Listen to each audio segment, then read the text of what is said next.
We're counting down the top 10 wildest ways these old mountains are still moving right now. You look at the Appalachian ridges, and they look locked in place. The ground feels solid under your boots. The skyline seems finished, but that stillness is a trick. Measurements show parts of this region are actually rising, lifting up slowly like a board, easing back after a heavy weight gets removed. It's not just rock sitting there. It's a living machine powered by ice that melted thousands of years ago and deep currents flowing miles below your feet.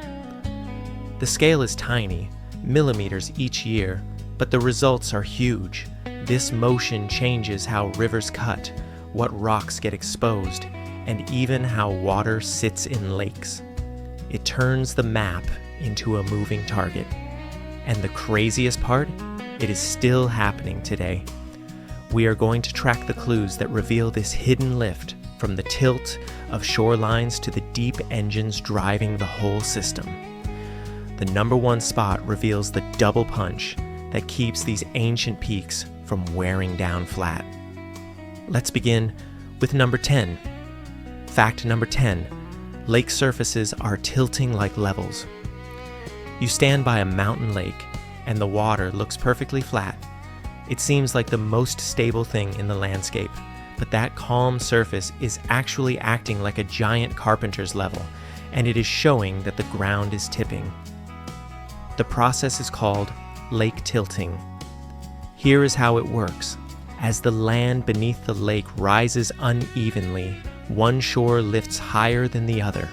The water stays level because of gravity, which means it appears to recede on the rising side and flood deeper on the lower side. So the shoreline moves.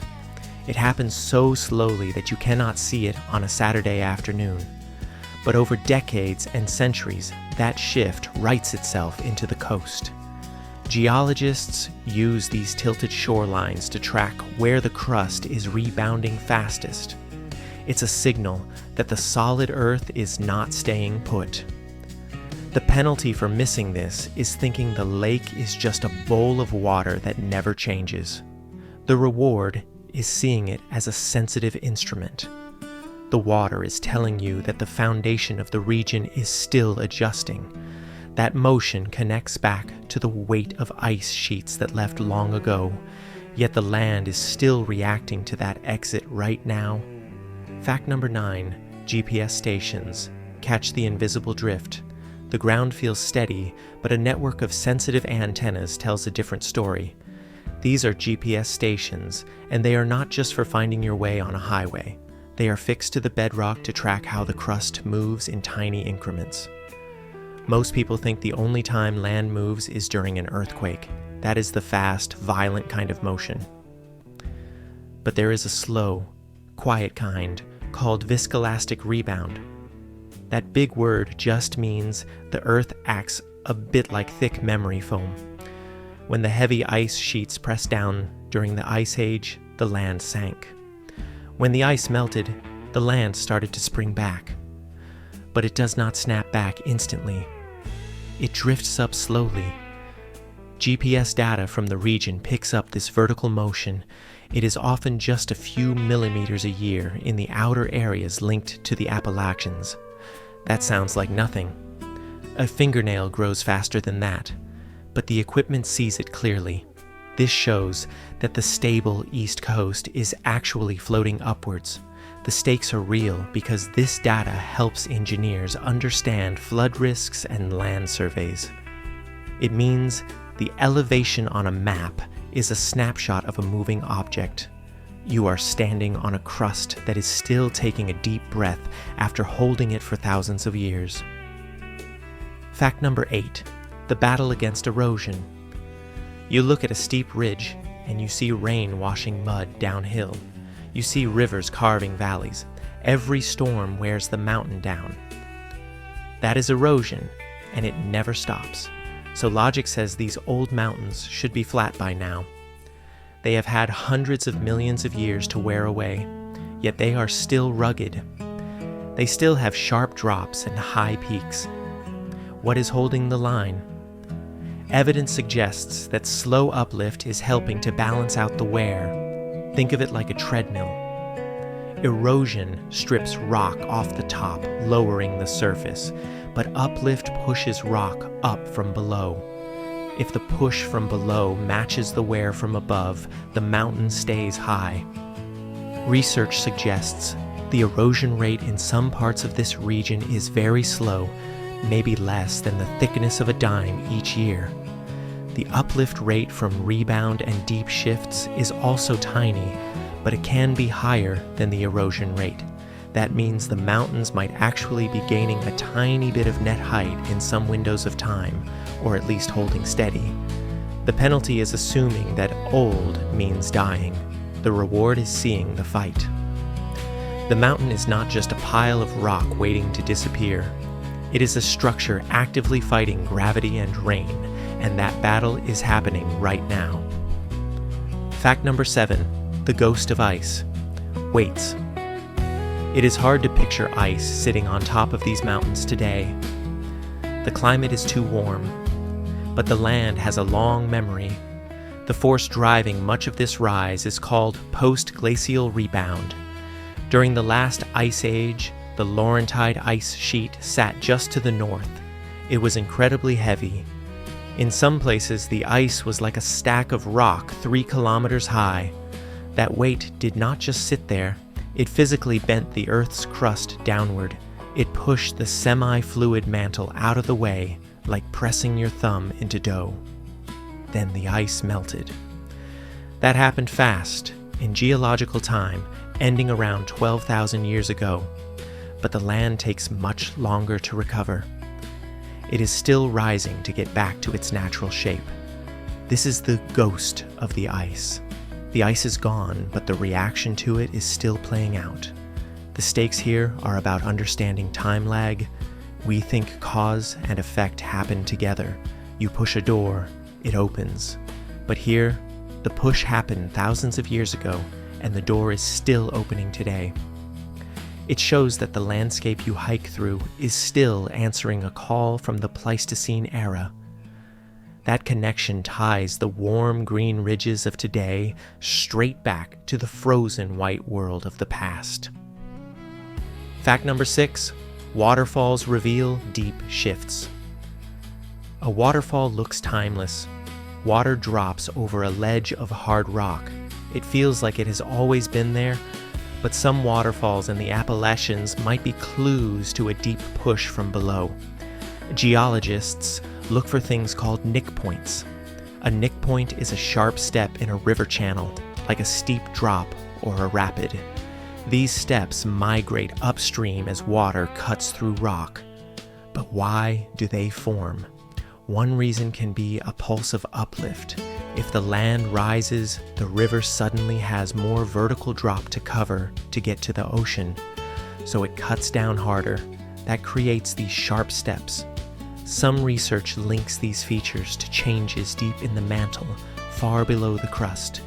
The theory is that heavy pieces of the deep crust peeled off and sank millions of years ago. That allowed hot, lighter material to rise up, which lifted the surface. That lift freshened the landscape and gave rivers new energy to cut.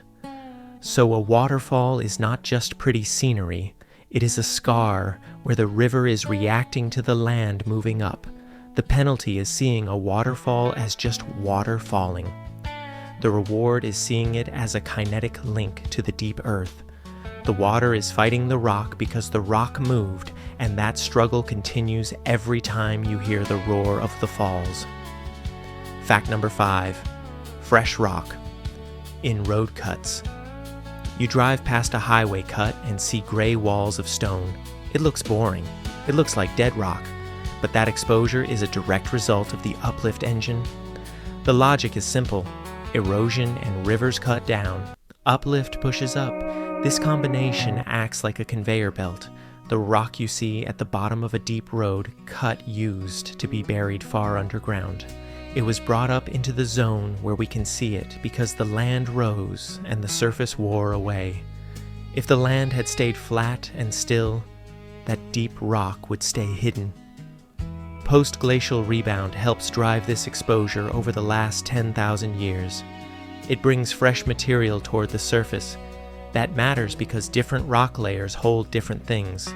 They hold coal, they hold fossils, they hold water aquifers, so the motion of the crust decides what resources we can reach. The stakes are present relevance. We tend to think of geology as something that happened back then, but the conveyor is still running. The rock face you drive past is a snapshot of material that is passing through the surface zone. It is a slow motion reveal. The mountain is effectively turning itself inside out over millions of years, and we just happen to be here to see this specific layer right now. Fact number 4, the mantle flows like putty. This is the engine room. Why does the land take so long to bounce back? The answer sits in the mantle. The mantle is the thick layer of rock below the crust. It is solid, but under high heat and pressure, it flows. It flows like incredibly thick putty or cold honey. When the ice pressed the crust down, the mantle had to flow sideways to make room. Now that the ice is gone, the mantle is flowing back in to fill the space. This flow is what lifts the ground. The technical term is viscoelastic. That means it has some spring, but mostly it has slow flow. If the mantle were liquid like water, the land would have popped back up instantly when the ice melted. If it were rigid like steel, it would not have bent so much in the first place. Because it is gooey, we get this long, slow rise that lasts for thousands of years. The reward is understanding the hidden clock. The timing of the rebound depends on the thickness of this putty. It explains why the ground is still moving today, long after the mammoths and glaciers vanished. You are walking on a crust that is floating on a slow-moving current of rock. That current is correcting a dent made by ice, and it won't stop until the balance is restored. Fact number 3, old mountains are still young. The Appalachians are often called ancient mountains.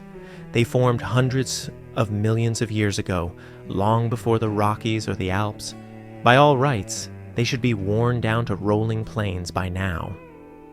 But they aren't. They are rugged, steep, and high. This is a paradox. How can something be so old yet look so young? The answer lies in this ongoing lift. The mountains are old in age, but they are being refreshed. The uplift from rebound and deep mantle shifts keeps pushing them up. It revives the relief. It steepens the slopes. It forces rivers to carve deeper valleys. So the shape you see is not just a leftover ruin from the dinosaur age. It is a landscape that is being actively sculpted today. The penalty for missing this is thinking the mountains are dead. You might think they are just sitting there, waiting to erode away. The reward is seeing them as zombies in the best way possible. They keep coming back. The rocks are old. The shape is constantly being renewed. This mix of ancient material and young energy is what makes the region so unique. It is not a museum exhibit. It is a construction site that has been open for 300 million years. Fact number 2, tiny millimeters become tall mountains. It is easy to laugh at a few millimeters. A rise of 2 millimeters a year sounds like a rounding error. You could stare at the ground for a lifetime and never see it change. But geology does not work on human schedules. It works on deep time, and in deep time, small numbers become monsters. Let's do the math. 2 millimeters a year. In 10 years, that is 2 centimeters. In 1,000 years, that is 2 meters, taller than a person. In 10,000 years since the ice left, that is 20 meters. That is a 6-story building. Now imagine that. Over 1 million years, the numbers get huge. Of course, erosion is cutting it down at the same time, but the point is that slow does not mean weak. The uplift is relentless. It happens every minute of every day. It adds up to form the ridges that define the horizon. The stakes are scale. We live fast lives. We want to see big changes instantly. But the mountains are built by the accumulation of tiny moments. The view from the top of a peak exists because of these millimeters. If you ignore the small shifts, you miss the force that built the platform you are standing on. That slow, invisible addition is the real power of the landscape. Fact number 1. 2 engines power. The rise. The number 1 spot goes to the combined power of the whole system. It turns out it's not just one thing pushing these mountains up. It is likely 2 different engines working together. First, you have the post-glacial rebound. That is the reaction to the ice sheet. It is a shallow, surface-focused recovery that has been running for the last 10,000 years. It handles the recent adjustments. Then you have the deep mantle driver. Evidence suggests that millions of years ago, heavy roots of the crust peeled off and sank, allowing hot mantle to rise. This provides a broader, deeper lift that supports the whole range, so you have one engine fixing the dent from the ice and another engine refreshing the foundation from below. That double lift is why the Appalachians are still so wild. They are being pushed up by history, the ice, and by geology, the mantle, at the same time. And it is all happening right now. Satellite data, GPS, and river shapes all point to this active state. The mountains look still, but they are really moving in a slow, heavy dance. The penalty is walking a trail and thinking it is just dirt and stone. The reward is knowing that you are hiking across a surface that is rising to meet the sky, powered by forces that started before humans ever walked the earth. You cannot make this up, because the ground itself is the proof.